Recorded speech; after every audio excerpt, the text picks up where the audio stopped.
Welcome back to the Rose City Breakdown. We are back with another episode. Portland Fire segment will be back again next week. We're excited to report on their first ever win, buzzer beater as well. So there's so much to talk about there. Obviously, as we're recording, they're going to be playing the New York Liberty once again. We're excited to have these regular segments as well. But let's talk Portland Thorns coming off a 1-3 loss. Katie O'Kane with two goals with the brace to sink Portland Thorns, right? Sophia Wilson started the scoring in the 6 minute. Foot race easily won by Sophia Wilson there, but her score was the only one for Portland all game long. And obviously with Portland holding 5 out of the 8 shutouts, you would hope they could hold it again, but this was not the case. Katie O'Kane for Racing Louisville had one magnificent game. Then Emma Sears came on as a second half sub as well to make it 3-1. So Racing Louisville 3-1 over Portland Thorns. And I think one of the stats we looked at, Melina, we'll have to double check this later, on the podcast, but it looks like Racing Louisville, completely different team at home. That all their wins have come from at home, all their losses have come on the road. This is not a surprise. I can't even call it a trap game because I think the biggest thing for us, Melina, is we know that Racing Louisville eventually is going to get going. You know what I mean? So I think that was the big thing where I was like, okay, is this is this a surprise? I don't think it should be, you know what I mean? But I think it's just one of those games where we look at the press, right? The Louisville press has not been as good as was last year. So I think that's something I look at for sure. You know what I mean? So I think that was the one thing I looked at. I just don't think Portland was able to handle that too well. If we look at the stats, just the general stats, Portland did have slightly more possession, but Louisville is the worst team in possession, Melina. So them being at 48%, I think it says a lot, right? What is that? They average 40 or 42%. So them being 6% higher, 6 to 8% higher says a lot about what they were able to do, right? If you look at the first half, you could say Portland was slightly the better team. They had the better expected goals, but Louisville had more shots. They had more shots on target. They had more touches in the opposition box as well. Portland had more possession, 54 to 46%. And the second half, it was a dead even split for possession. If you're Louisville, I think that's something you look at. You're like, oh, shoot, if we have more of the ball, we are a dangerous team. They had more expected goals in the second half, more shots as well, more touches in the opposition box as well. So honestly, at this point, if you look at the total stats, right, you're looking at Portland barely squeaked out the possession battle. They had less expected goals yet again, less shots in target, less touches in the box, right? So when you're looking at this, Molina, I think it's one of those things I said, over social media, I said right after the game, I said, look, Portland has been very lucky looking at possessions and looking at those type of things, and looking at expected goals. If you look at expected goals, yes, people will see that stat differently. That's fine, but the expected goal difference in a lot of these games, say Portland Thorns probably be picking up a less points. Whether that's draws, whether that's not well, taking L's, right? Like, but they've been making it work just because their defensive shape has gotten better. But in this game, Melina, it got exposed. What were your general thoughts looking at this result and looking back at the game? Well, interesting to see them being square off with a team that, like you mentioned, he had also a low position kind of team. It was going to be interesting to see what they were going to do because you kind of expect like the top table team will take charge, but no, they let Racing Louisville take charge and they directed the tempo and they let them have the ball. Um, but I was wondering if Portland knows what to do when they have the ball. Because we have seen that they are like a counter-attack team and they are content with lower possession, which is fine. But in this case, they had the opportunity to see if they could manage to have the ball more and to be successful in that way. Of course, you cannot change the philosophy of the team in just 1 week. but still was going to be interesting. And we kind of saw a little bit even possession in the first half, but still, when you check at the momentum chart, it's interesting because it looks that Portland, it shows, sorry, that Portland was kind of dying little by little as the match progressed. So that was kind of sad to see because, well, Portland scored very early in the game. So you would have thought that, oh, this is going to go on in the Thorns way, but no, it didn't. Um, it was kind of ugly to see because in the second half, um, yeah, like they had a lot of energy in the first half, but in the second half they just kind of like started to crumble down. So of course the winning streak or the unbeaten streak actually was going to end. I didn't expect it to be against Racing Louisville, but Racing Louisville is a decent, good team, even though they're not middle top table kind of team. But still, like they always say in this league, everybody could win against everybody. So it was coming, but still, like I would have wanted to see more from Thorns because, like I said, like with the exception of two or three players, the others look pretty flat. And yeah, we will talk about midfield in a minute or two, but those are my general thoughts. Yeah, for me, it's just like I think they've been playing with fire a little bit, Melina, right? Like, especially the second half starts are a concern to me, right? You look at the momentum charts for the past few games, they have just come out flat. Like you said, you just cannot come out flat against any team in the NWSL. Even a team with like Racing Louisville got confident in that second half where they're just like, okay, you're gonna let us have the ball. We're gonna make use of it. And they look dangerous. You know what I mean? That press, Melina, they could not get out of the press all day to save their lives. You know what I mean? And one of the big things I've kind of talked about was analytics, right? Like you and I spoke about it, I think, a few weeks ago, where we're like, is XG differential a worrisome thing, right? You look at the XG differential, I think they're ninth or lower in every conceded and generated, and their differential is at 0.8 negative, though, negative 0.8. So I think that ends up being like 11th or something like that, Melina. And my whole thing is I'm looking at all the metrics and the momentum charts. We're looking at everything, not just the numbers, right? We're looking at momentum, things like that.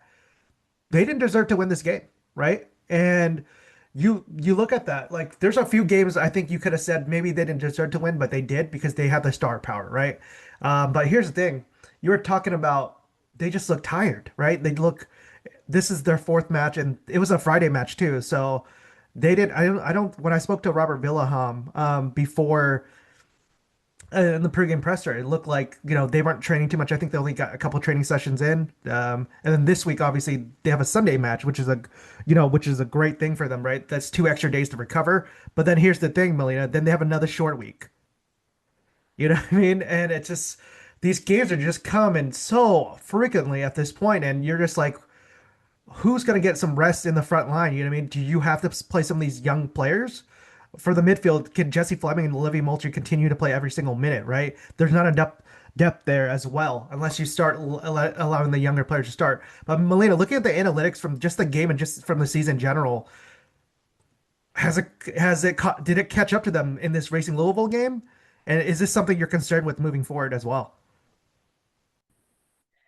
I think yes, at certain point we were talking about how the Thorns were very good taking their few chances they were generating.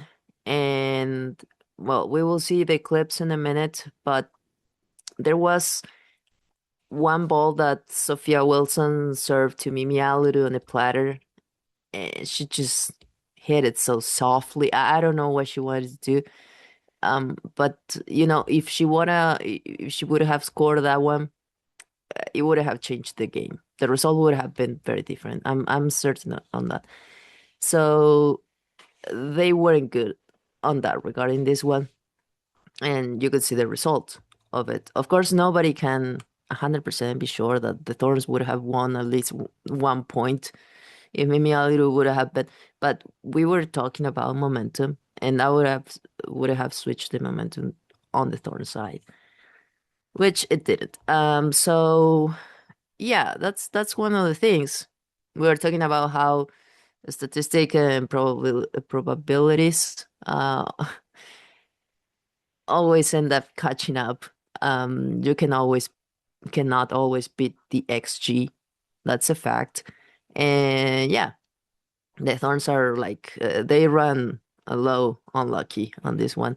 And yeah, like I said, like two or three players, you could say that they showed up, but the rest, oh man, they were like average to say the least. Yeah, I'm glad you mentioned the players that showed up, right? You look at Olivia Moultrie, who had another heck of a game, right? You look at Sophia Wilson, who honestly, I feel like most of the dangerous chances came from just those two players alone, Melina, right?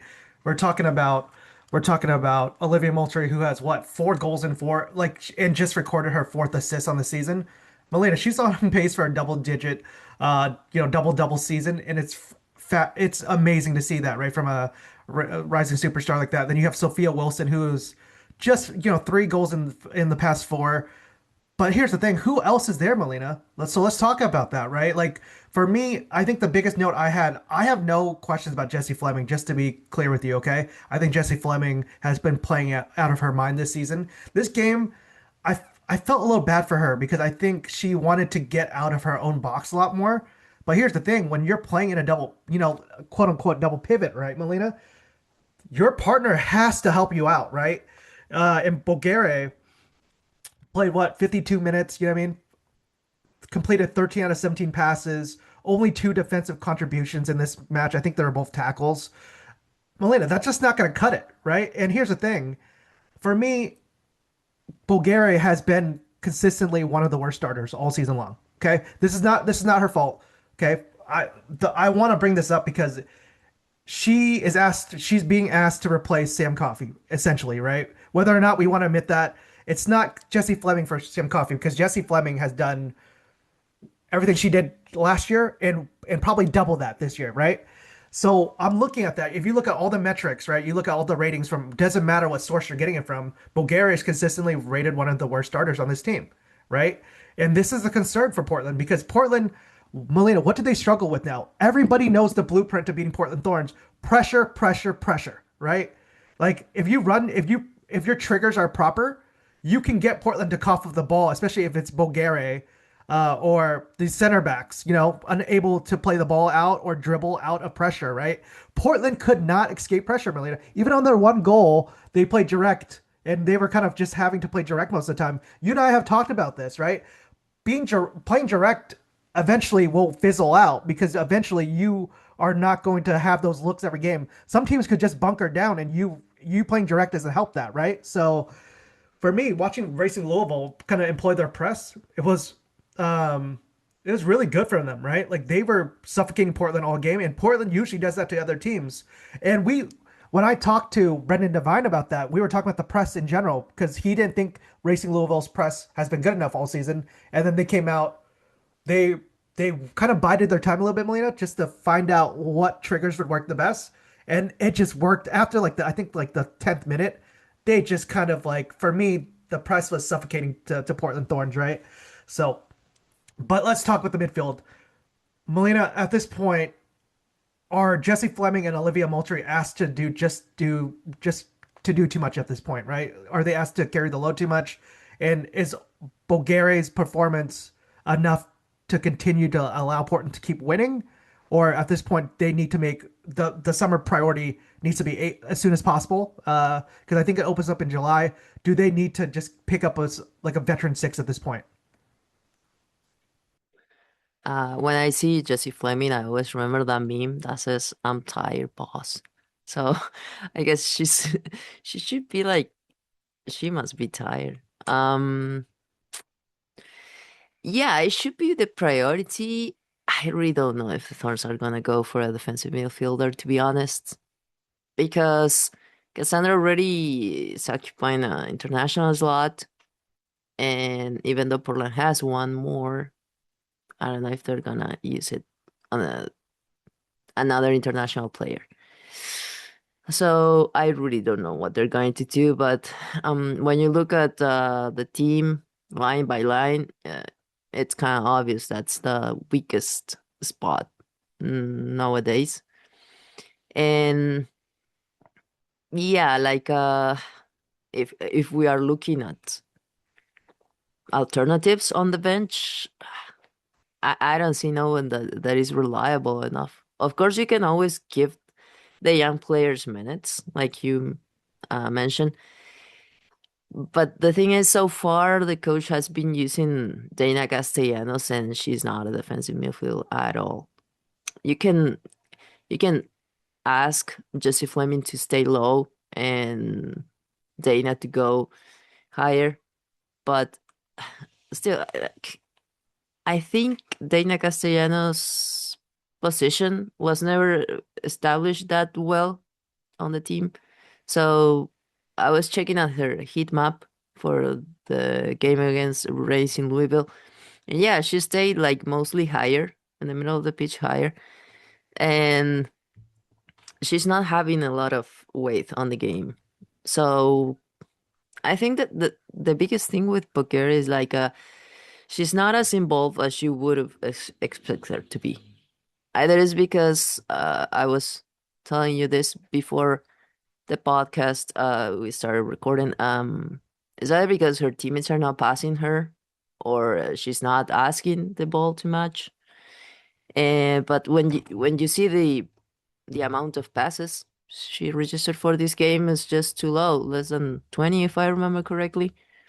So she didn't miss many of them, but still, when you see the direction of those passes, she kind of improved a little bit in this one, but since she wasn't as involved as we want her to be, she didn't have much weight on this game either. So it's a difficult situation to be in because historically Portland has always had like this big presence in the sixth position. I mean, Ree, Sam, and those are just big names, and you could be certain that they will be like, fierce.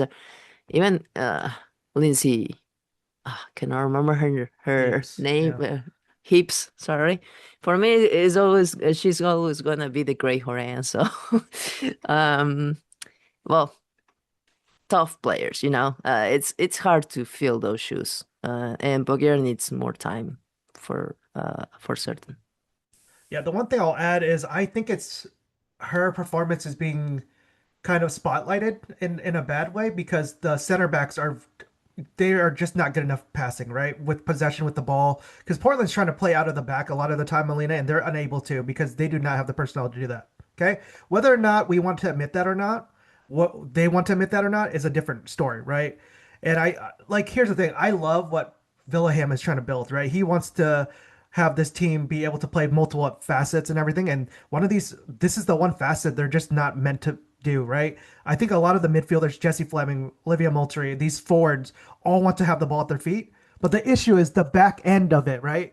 You're talking about Bulgaria, you're talking about Sam Hyatt, you're talking about whoever the other center back is. It doesn't matter who it is. I like Reina Reyes with the ball. Don't get me wrong, because she has that midfield mentality back there, but she's so tough with the ball too. Right? She's not going to give too much, but she is dribbling backwards a lot of the time because she's looking for little passes and they're not there, right? And then you look at Marie Mueller. I like what I've seen from Marie Mueller. Vignola can come forward, but they need to be able to have the personnel. So that's why I'm like, could they still use a center back with a little speed, with some ball skills? They absolutely need one, right? Who can do that? So I still have a lot of concerns with this team, Aline. I think they've outplayed a lot of projections. And one of the things Wilhelm's been really honest about was he says, look, there's still a lot of things we need to grow on. And they're going to continue to do that. You know what I mean? So I don't have too many concerns with this team moving forward. I just want to be clear about that. I just think there's a lot of things that are going to lose them games that are very apparent right now, right? The ability to handle the press, the the ability of the back line and the sixes to play out of presses as well and pressure. And then honestly, like some like Kitty O'Kane's second goal was just unbelievable, right? Like some of these things like are just bound to happen. Obviously, the third goal too is just more because they've already committed all these numbers moving forward. But yeah, like for me, I don't know if I'm not gonna overreact to this one match, Melina, because I think at the end of the day, this team is just too flush with talent, especially on the front end, to continue to have these results. So it's gonna be interesting to see how they come out against Angel City, which we'll have a great preview for that as well after this. So Melina, it's your time to shine. It's your corner now.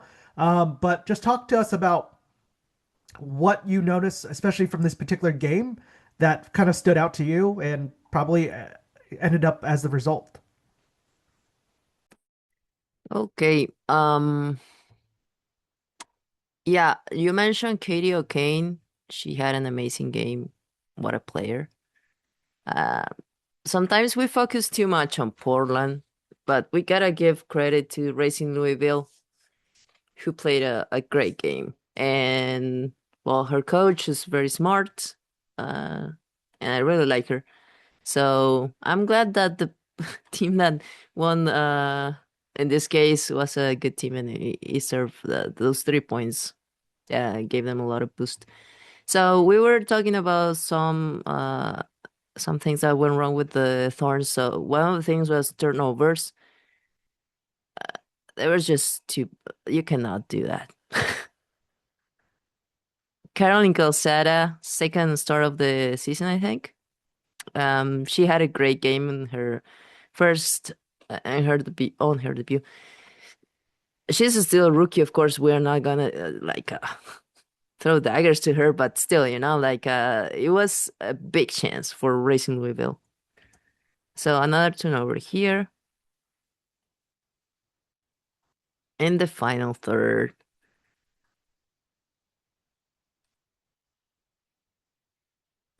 Good defensive effort by Reina, and more turnovers. So yeah, not I gotta say, not the greatest game by Torden, and that's another bad one.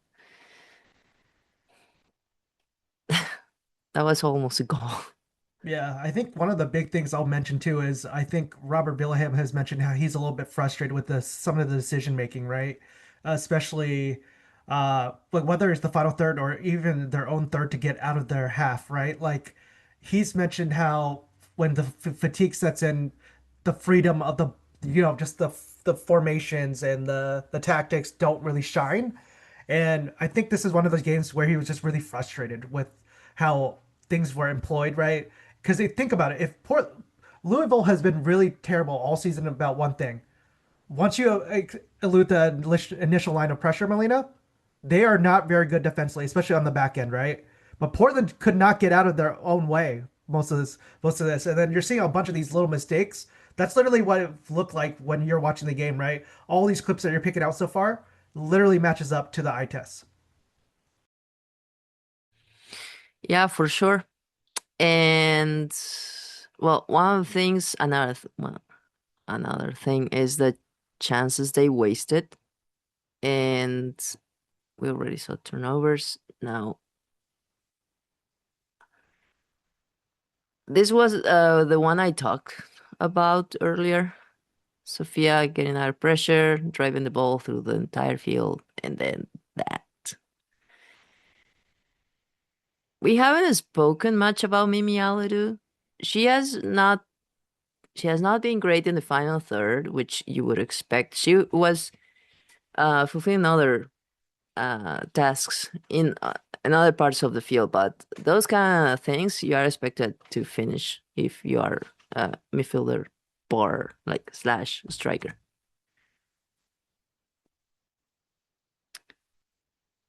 This one, like I said, not the greatest game by Torden, and I really didn't like this because I don't know where was she going with the ball, because we know that when you are carrying the ball, you have like a 1 or 2 second window that you gotta pass the ball, and if you do it 1 second later, 2 seconds later, that's too late and you missed the chance. So Sophia was looking all the time at her, as well as I think this one was Olivia. And there was the perfect pass was going to be there. But she kept carrying the ball, and then bam.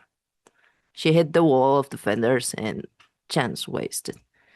Then another thing I noticed was Racing Louisville tried to play on the left part of the field and they were targeting that zone. And when they did that, they were trying to move the ball back and forth as many times as possible because they knew they will find a way to get inside Portland's box. It was always here. This space was always open, as you can see. There, Bulgaria cannot clear that, and then they have another chance. Shot on target. And here the lack of pressing. We have seen Portland doing this pretty well in previous games, like pressing, pressing, pressing. And here Sofia goes to press like she has been doing. But this pressing get too late because otherwise they could have gotten that ball. It was too late, and then as you can see, they played to the left again. Um, this was a great pass by Turner, which, by the way, has not been the same after that that game before the international window when she had to be taken out due to a possible injury. After that, she hasn't been the same. She has scored one great goal that we have seen that Olivia sent that great pass, but other than that, she hasn't been that good. Um, I like this one because you could see that Portland was doing like fast passes, and that was what they needed to do more in this Yeah. game. Like not carry the ball so much maybe, but those fast, two against one touch ball, and then bam. Here they cannot can find the shot. They couldn't find the shot, but still. And here I think this was kind of the last clip. Still, Louisville trying to play on the left, and yeah, space always there. See, so this was this part of the field that they were targeting. Always the left side. Yeah, and that's where they could find that O'Kane found that opportunity because she got to this part and then Hyatt fouled her, and then that was a great goal. I'm not saying that Sam Hyatt shouldn't have done that because it was a professional foul. It's what she needed to do, but still, that was you know where she could find the foul and then had the set piece from there, and well, so yeah, they didn't give up trying on that part of the field. So maybe this is too long, but it's going to finish in a few seconds.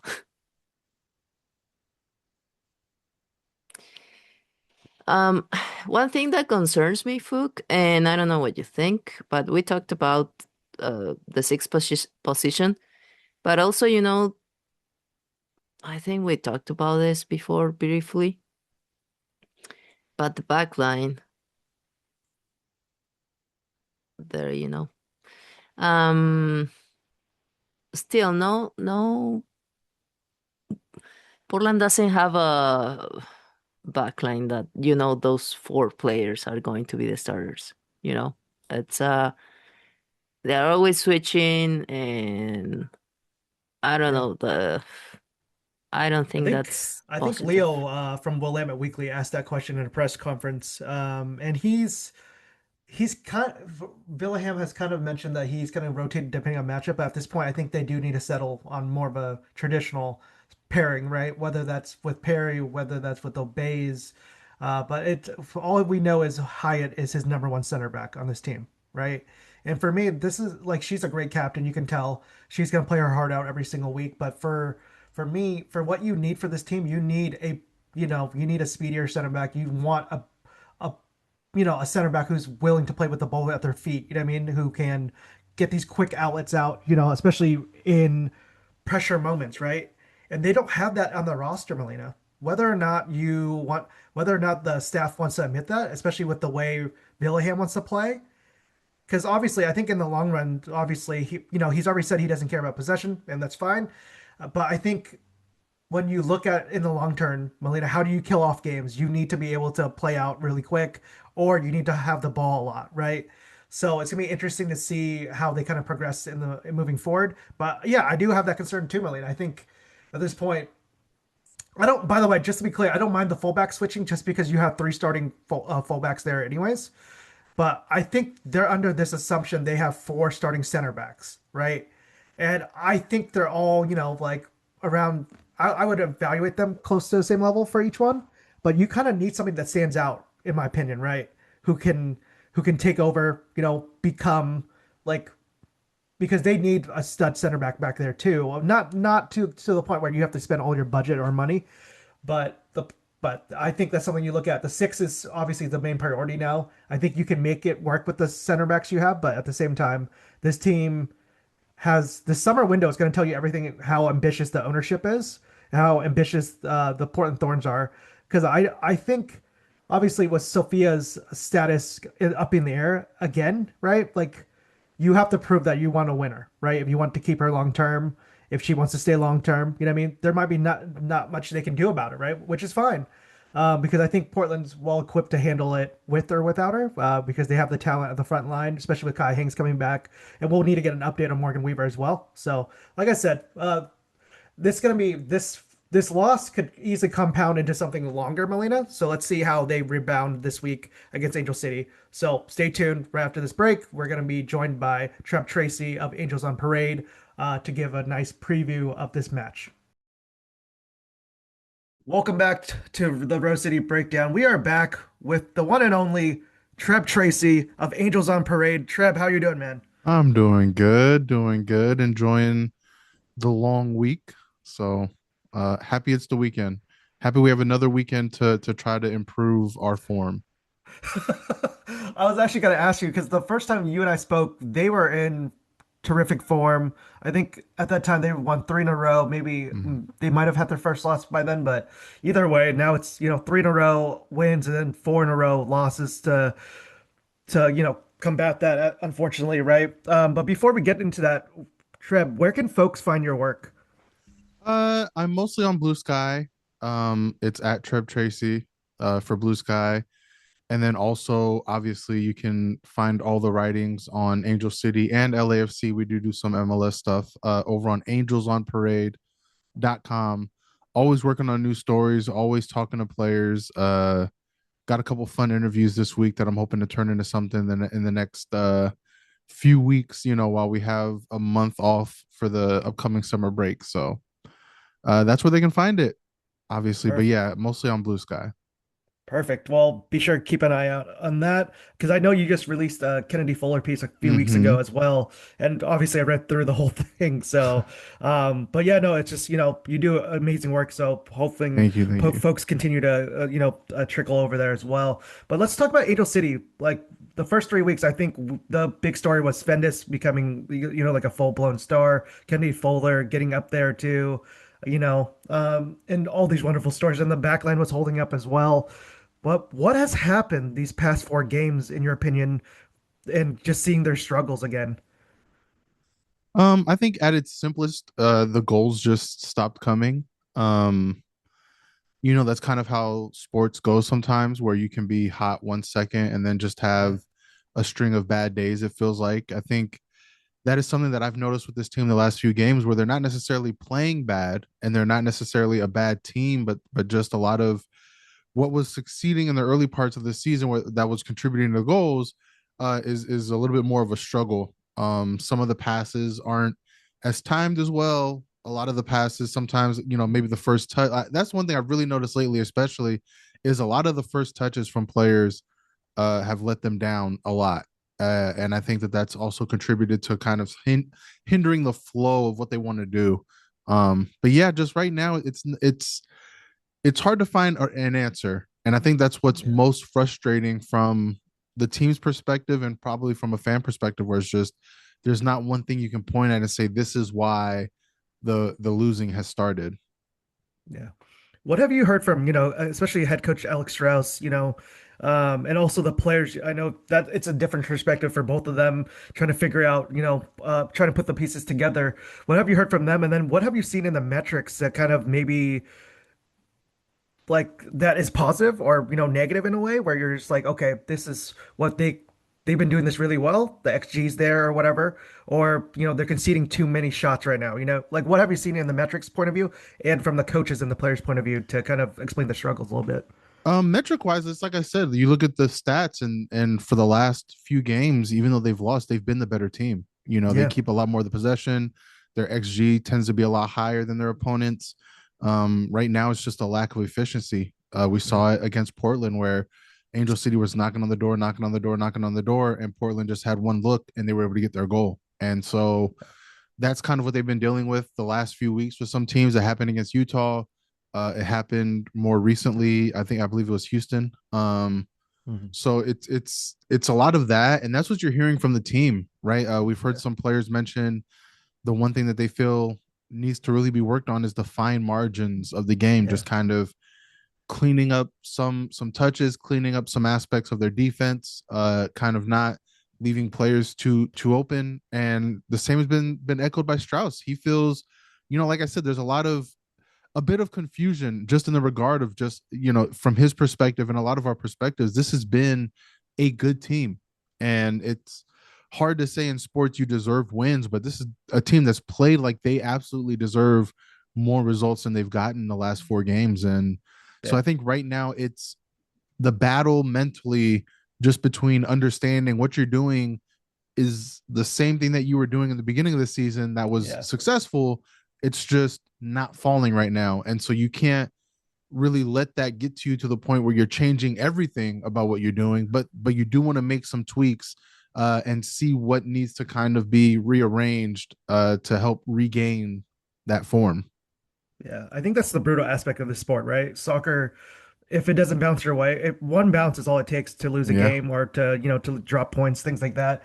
And look, you said the metrics, I was looking at the metrics, and I'm just like, this team should not be dropping some of these games because they are producing the chances, they are having clear cut chances, Mm-hmm. and that's what it comes down to, right? Like sometimes you're only gonna have a couple looks on goal.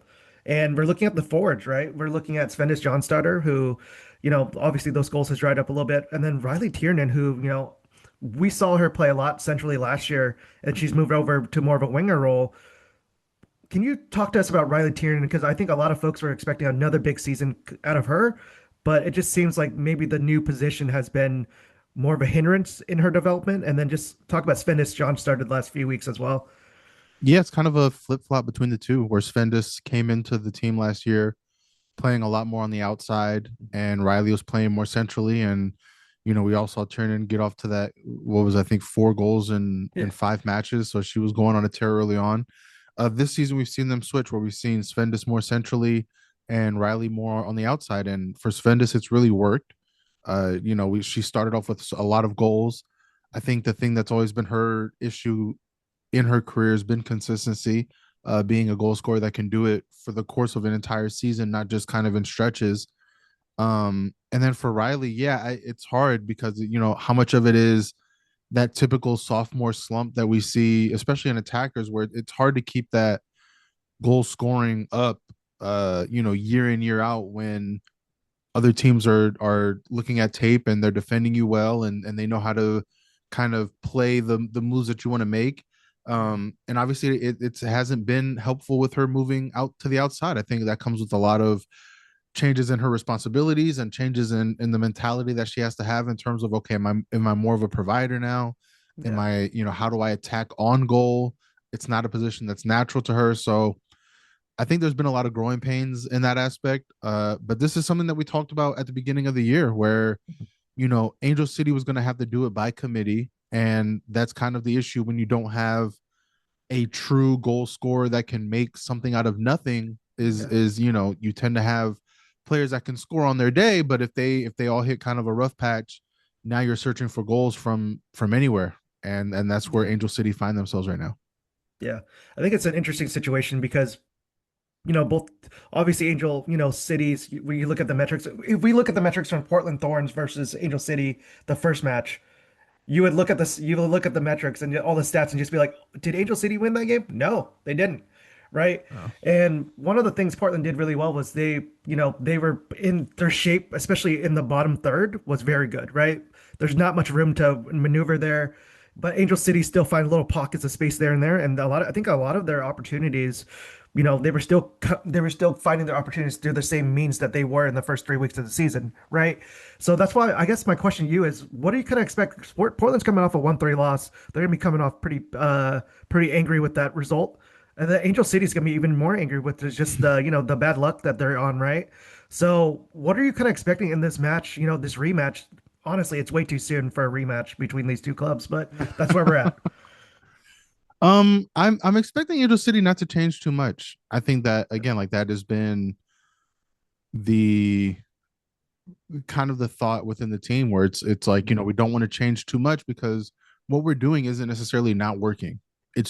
It's just not working right now kind of Yep. mentality, right? Like what they're doing isn't something that you look at and you say that's a long-term issue. It's just more Mhm. like, okay, can we get back to finding maybe that first touch that doesn't, throw off an attack or finding that one look we need to really put it away. I mean, you look at last week, Svennis was on goal, and she, it was a great save by the goalkeeper, but she just didn't put it away.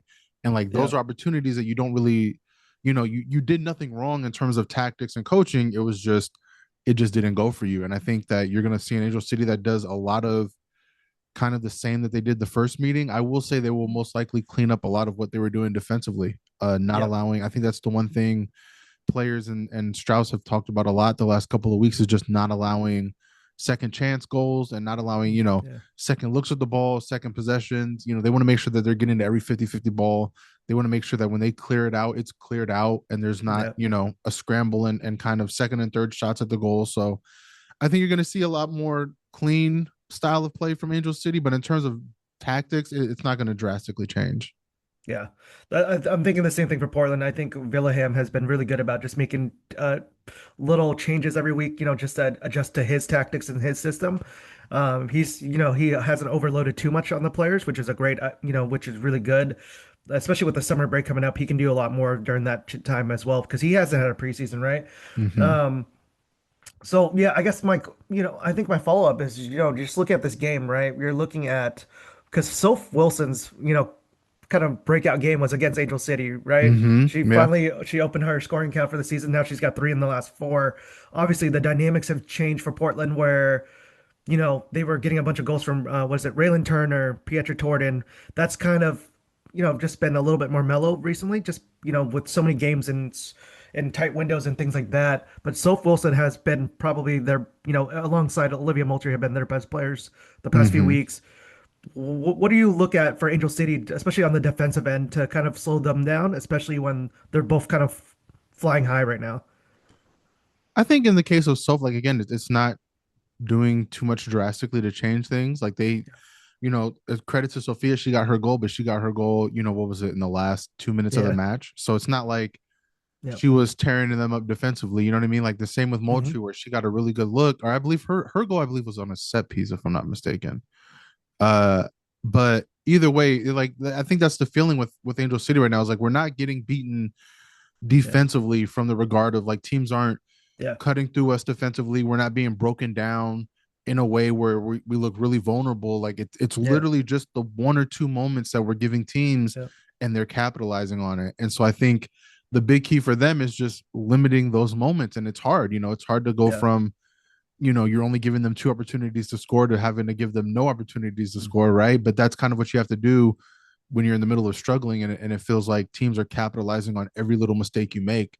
And so I think especially when you have someone like Olivia, like you cannot give her much space around that outside of that box because that's where problems occur because she will shoot it.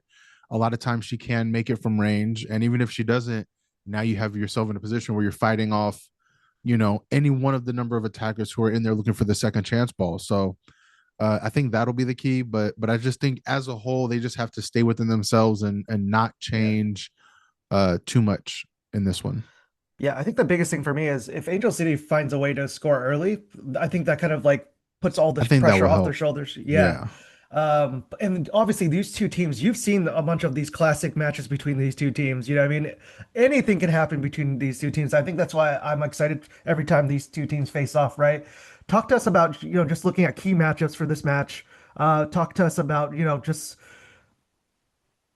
what Angel City needs to do, to cause more fits for Portland, especially because it seems like Portland has been struggling against certain presses, right? Hmm. Especially in their two losses to San Diego and Racing Louisville, obviously as well. But it seems like Angel City could employ some of those tactics as well.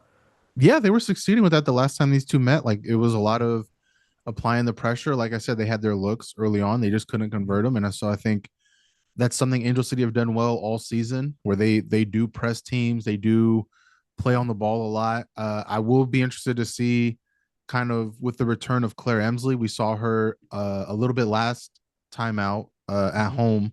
I think she logged about 10 minutes in her first match back, so she's Yeah. still getting to 90 fit. I don't know if she'll play the whole 90, so I can't imagine she would start, but I wouldn't be surprised if this one is close or if it looks like Angel City are having success in a press. If you see Yeah. her kind of tap out Riley Tiernan there on the outside and see what she can do in terms of adding a new dynamic, because I think even though she's not the fastest player on the pitch, she's really shifty. She's really good at creating space.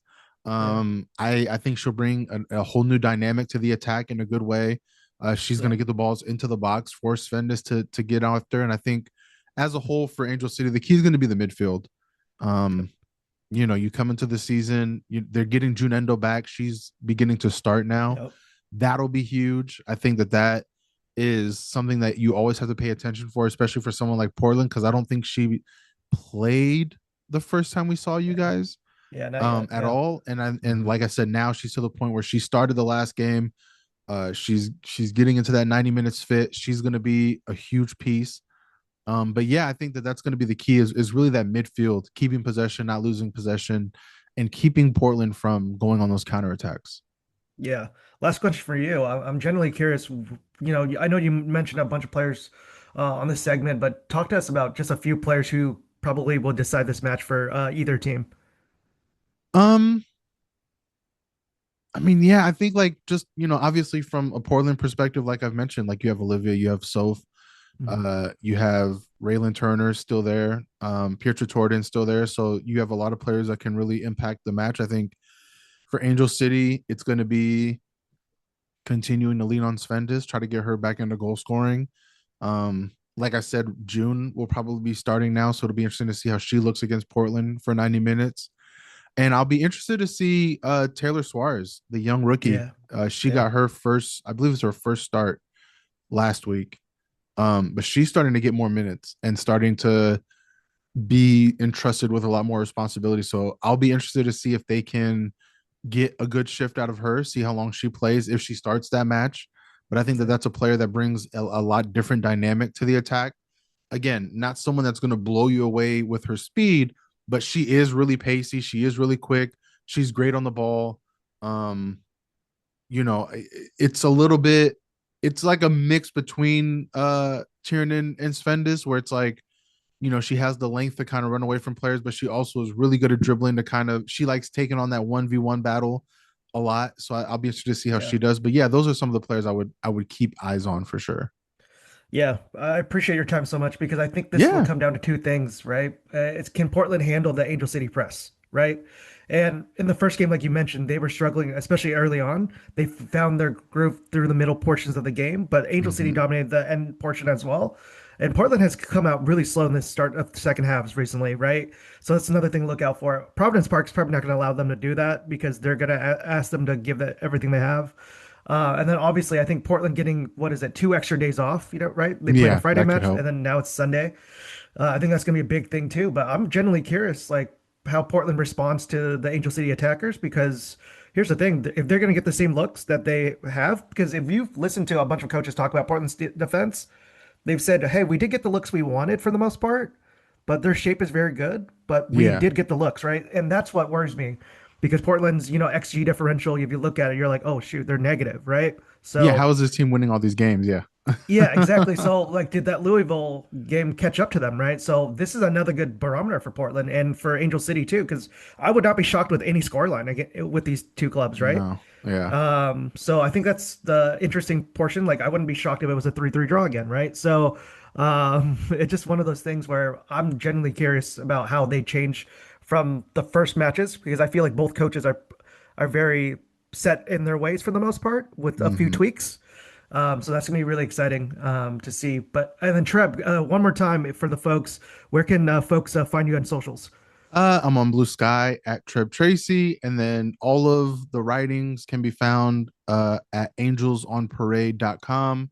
We are also on Blue Sky with that account, same name, Angels on Parade.